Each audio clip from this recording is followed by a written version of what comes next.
habitual crying. What is habitual crying? This is a stage when you know that your child can communicate. They talk to you, they tell you things, they ask for things, but there is a certain time that they'll just cry. Needless to say, yeah, they are tired a little bit, they're slightly frustrated maybe, but the crying has now become a habit. What are we going to do about this? And some of my posts, people will say, oh, children can't self-soothe. Yes, in the beginning they can self-soothe, and that is what you're teaching them to do. You're teaching them to self-soothe. At this stage, I am talking about children who just cry. They just cry. It goes either or this loud crying because they can't do something. What are you going to do about this kind of thing is the question.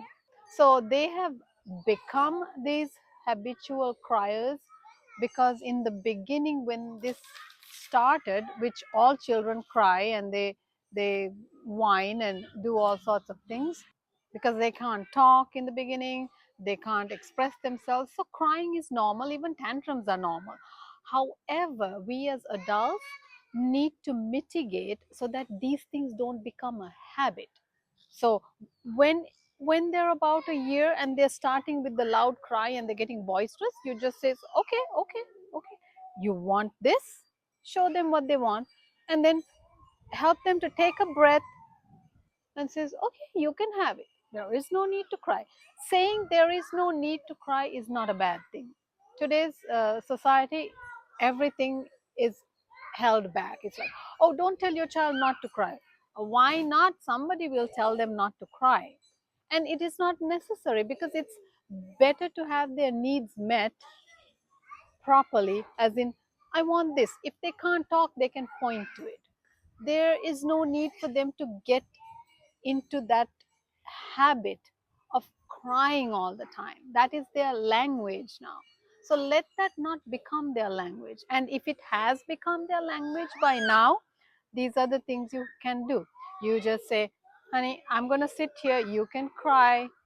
When you are done, let's have what you want. It has to be the done part. The more you do that, they're going to realize, oh, so when I'm done, I'll get this, or when I'm done, I can do that, or I can go there. So you have to train, and I'm not saying that this is easy to do, because you have to have the patience, you have to have the stamina to just sit there, be completely calm. They're crying. I mean, if someone is watching you, they might say, my goodness, how mean are you? You're just looking at them crying and not doing anything. Listen, we are trying to train this child. So if your energy is good, you're calm, you're saying, all right, when you finish, you can have this. Sure, you want to go there? Okay, we can go there, but let's stop the crying first, because we can't do both at the same time. If you want me to solve your problem, I need to get a subject that is not boisterous, that is not yelling and screaming.